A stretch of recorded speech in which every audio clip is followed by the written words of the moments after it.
اس بات کو یہاں پر رکھیں۔ اب دوسری جانب چلتے ہیں مکہ مکرمہ۔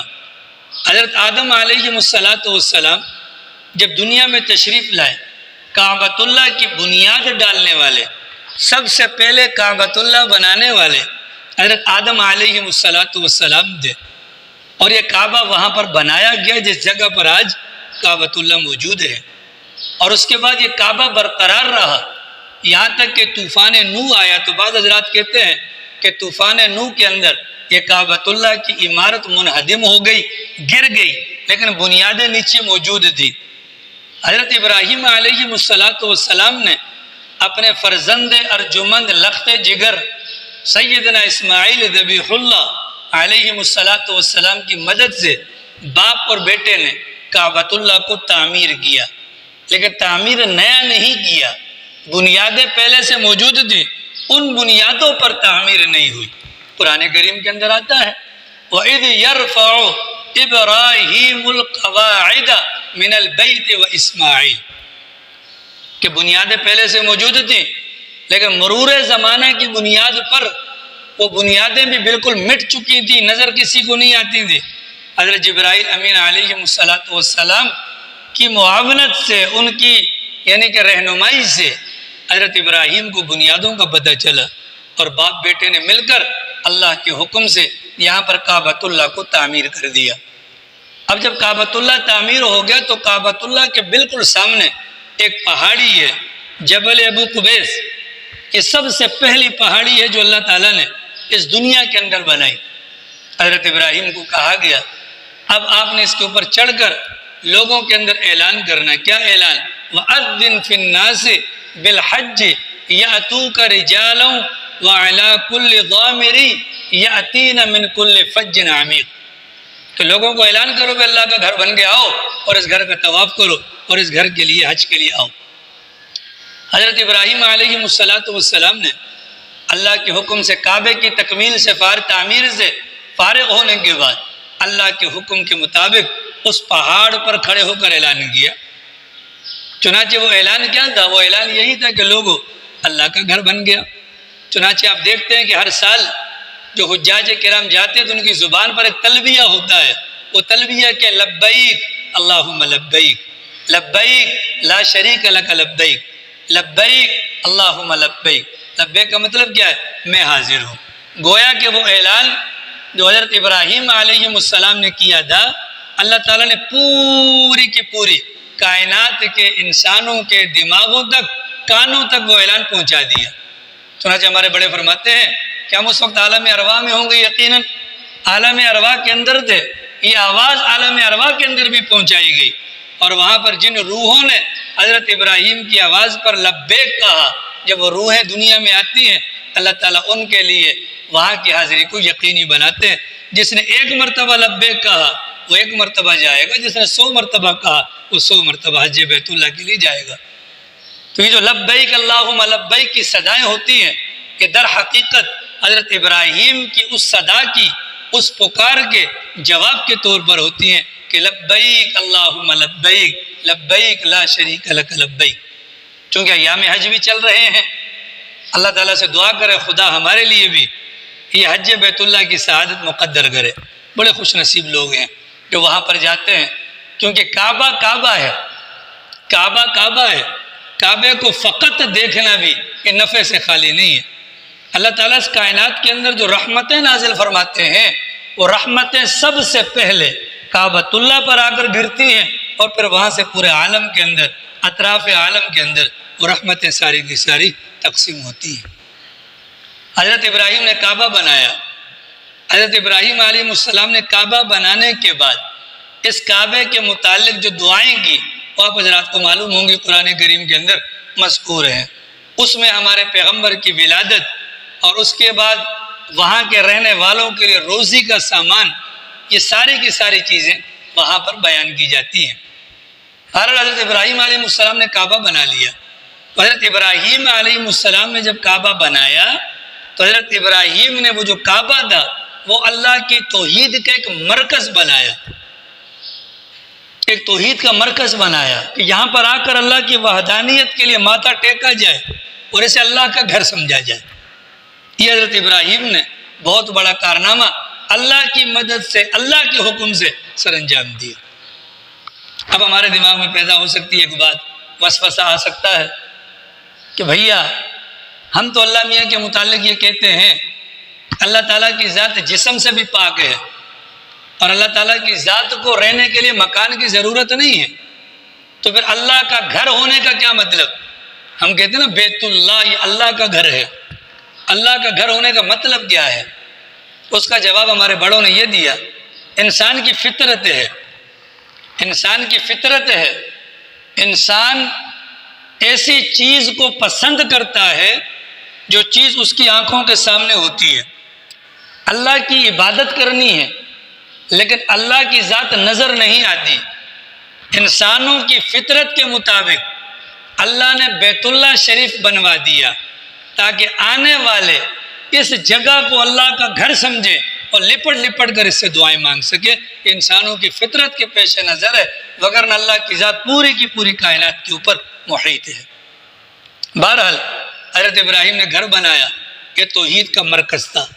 حضرت ابراہیم جب تک دنیا میں رہے، اس کے بعد حضرت اسماعیل جب تک دنیا میں رہے، ایک عرصے تک کعبۃ اللہ اسی طرز پر رہا جس طرز پر حضرت ابراہیم نے تعمیر کیا، یعنی توحید کا بول یہاں سے بالا ہوتا رہتا تھا۔ لیکن وقت گزرنے کے ساتھ لوگوں کی طبیعتوں کے اندر اختلاف پیدا ہوا، اور ان لوگوں نے کعبۃ اللہ کا احترام تو دل میں رکھا، لیکن کعبۃ اللہ کے اندر جو روح ابراہیمی تھی اس کو وہاں سے دفن کر دیا۔ یعنی تھا تو یہ مرکز توحید، لیکن اس کو شرک کا گھر بنا لیا۔ اس کی دیواریں سلامت تھیں، اس کی بنیادیں سلامت تھیں، لیکن اسی کعبۃ اللہ کے سامنے والی جو دیوار ہے اس کے اوپر بتوں کو لٹکا دیا گیا۔ قریش مکہ کا سب سے بڑا بت جسے حبل کہا جاتا تھا، حضرت آدم کے دو بیٹے، ایک قابیل تھا اور ایک حابیل تھا، تو قابیل قاتل تھا، حابیل مقتول تھا، مظلوم تھا، اس کو ظلماً شہید کیا گیا تھا، اس کے نام کا بت بنا کر کعبۃ اللہ کے سامنے لٹکا دیا گیا۔ ایساف اور نائلہ نامی دو بد کردار لوگ تھے، انہوں نے رات کی تنہائی کا فائدہ اٹھایا اور کعبۃ اللہ کے اندر منہ کالا کیا۔ اللہ نے ان دونوں کے شکلوں کو باقی رکھا، ان کے جسموں کو اللہ نے پتھر کا بنا دیا۔ قریش والوں نے جب دیکھا، ابتدا میں عبرت کے لیے ان دونوں کو اٹھا کر کعبے کے سامنے لٹکایا گیا تاکہ لوگ عبرت پکڑیں، لیکن وقت گزرنے کے ساتھ ساتھ ان لوگوں نے انہی کو اپنا معبود بنا لیا۔ کعبے کے اندر 360 بت رکھے، حضرت ابراہیم، حضرت اسماعیل اور ان کے مجسمے بنا کر اندر رکھ دیے گئے۔ کعبہ موجود رہا، لیکن کعبے کی جو اصل روح تھی، جو توحید کا مرکز ہونا، وہ یہاں سے ختم ہو چکا تھا۔ اس کی بالکل ایسے مثال لیں کہ کوئی بندہ سامنے مرا ہوا پڑا ہو، تو ہم اس بندے کو جب دیکھتے ہیں تو اس کی آنکھیں بھی سلامت ہوتی ہیں، کان بھی سلامت، اس کی ناک بھی سلامت، زبان بھی سلامت، ہاتھ بھی سلامت، اس کا وجود بھی سلامت، لیکن اس کے اندر روح نہیں ہوتی۔ جب روح نہیں ہے، ان تمام چیزوں کی موجودگی کا فائدہ کوئی نہیں۔ اسی طریقے سے کعبۃ اللہ موجود تو تھا، لیکن اندر جو روح والا معاملہ تھا وہ نہیں تھا۔ لیکن بہرحال باوجود اس کے کہ جو کچھ بھی وہ کرتے تھے، قریش کے لوگ کعبۃ اللہ کا احترام کرتے تھے، وجہ کہ قریش کے لوگ اپنی نسبت حضرت ابراہیم کی طرف جوڑتے تھے کہ جو کام ہم کرتے ہیں وہی کام حضرت ابراہیم بھی کیا کرتے تھے، اور ہم ملت ابراہیمیہ کے پیروکار ہیں۔ حضرت ابراہیم علیہ السلام کی شخصیت کو اللہ رب العالمین نے ایسا بنایا تھا کہ سب کے یہاں یہ مسلمہ شخصیت قرار دی گئی۔ یہودی کہتے تھے حضرت ابراہیم ہمارے طریقے پر تھے، عیسائی کہتے تھے حضرت ابراہیم ہمارے طریقے پر تھے۔ اللہ نے قرآن کریم کے اندر اس کا جواب دیا، ما کان ابراہیم یہودیا ولا نصرانیہ ولکن کان حنیفا مسلما۔ ابراہیم یہودی بھی نہیں تھے، مطلب یہود کے طریقے پر نہیں تھے، ابراہیم عیسائی بھی نہیں تھے، مطلب عیسائی کے طریقے پر بھی نہیں تھے، وَلَٰكِنْ كَانَ حَنِيفًا مُسْلِمًا، بلکہ وہ کیا تھے؟ وہ ایک مسلمان تھے، لوگوں سے ہٹ کٹ کر ملت حنیفیہ پر چلنے والے، ایک پکے راسخ العقیدہ یہ مسلمان تھے۔ لیکن قریش اپنی نسبت ملت ابراہیمیہ کے ساتھ جوڑتے تھے، اور جو یہودی تھے اور جو عیسائی تھے، چونکہ ان کا دعویٰ تھا کہ ہم حضرت ابراہیم کے طریقے پر، ابراہیم ہمارے طریقے پر، اور یہ گھر ابراہیم نے بنایا، لہٰذا یہودی بھی اس گھر سے محبت کرتے تھے۔ عیسائیوں کا بھی یہی نظریہ تھا، لہٰذا وہ بھی محبت کرتے تھے۔ اب آسمانی مذاہب کے جتنے بھی پیروکار تھے وہ بھی محبت کرتے تھے، اور مکہ مکرمہ کے اندر بسنے والے مشرک بھی کعبۃ اللہ کا احترام کرتے تھے، اور مکہ مکرمہ کے ارد گرد جو قبائل آباد تھے وہ عربی زبان بولنے والے، وہ بھی کعبۃ اللہ کا احترام کرتے تھے۔ جب کعبۃ اللہ کا احترام کرتے تھے تو قریش مکہ کا بھی احترام کرتے تھے کہ یہ کعبے کے متولی ہیں، یہ کعبے کے مجاور ہیں، یہ کعبے کے پڑوسی ہیں۔ تو پوری دنیا کے لوگوں کے دلوں کے اندر کعبے کی حرمت بھی موجود تھی، تعظیم موجود تھی، اور قریش مکہ کی تعظیم بھی موجود تھی۔ دوسری بات، حضرت ابراہیم نے جو اعلان کیا تھا حج کا، اس حج کے لیے باقاعدہ سالانہ اعتبار سے لوگ یہاں پر آیا کرتے تھے۔ یہ جاہلیت کے زمانے سے، یعنی کہ حضرت ابراہیم کے اعلان کے بعد سے لے کر آج تک کعبۃ اللہ کا حج ہوتا رہا ہے، حج کبھی موقوف نہیں ہوا۔ اپنے اپنے طریقے سے حج کرتے تھے۔ ان حجاج کرام کی آمد پر قریش مکہ کو فائدہ ہوتا تھا، چونکہ مکہ مکرمہ کی جو زمین ہے یہ زمین ایسی ہے کہ جہاں پر کوئی چیز اگتی نہیں ہے۔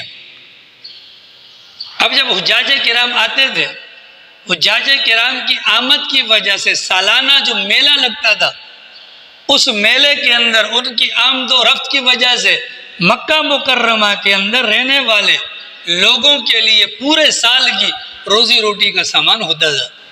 ظاہر ہے وہ مسافر آتے تھے اور یہ یہاں پر سامان تجارت لا کر رکھتے تھے، پھر یہ ان کو بیچتے تھے اور اس سے منافع کماتے تھے، اور پورا سال ان کا نظام چلتا رہتا تھا۔ یہ ترتیب سال ہر سال سے قائم تھی، بھلے یہودی ہوں، بھلے عیسائی ہوں، بھلے کوئی بھی ہو، وہ حج کے زمانے میں آتا تھا، اور ان کے آنے پر، ان کے آنے کا مقصد حضرت ابراہیم سے محبت اور کعبے کی عظمت، اور ان کے آنے کی بنیاد پر قریش مکہ کو فائدہ ہوتا تھا۔ اتنی بات واضح ہو گئی۔ اب دونوں کڑیوں کو ملا لیتے ہیں، یہ بات ہمارے دماغ میں رہے، اور وہ جو پہلے میں نے ابراہہ والا آپ کو واقعہ بیان کیا اس کو بھی دماغ میں رہے۔ اب ان دونوں کو آپس میں جوڑتے ہیں۔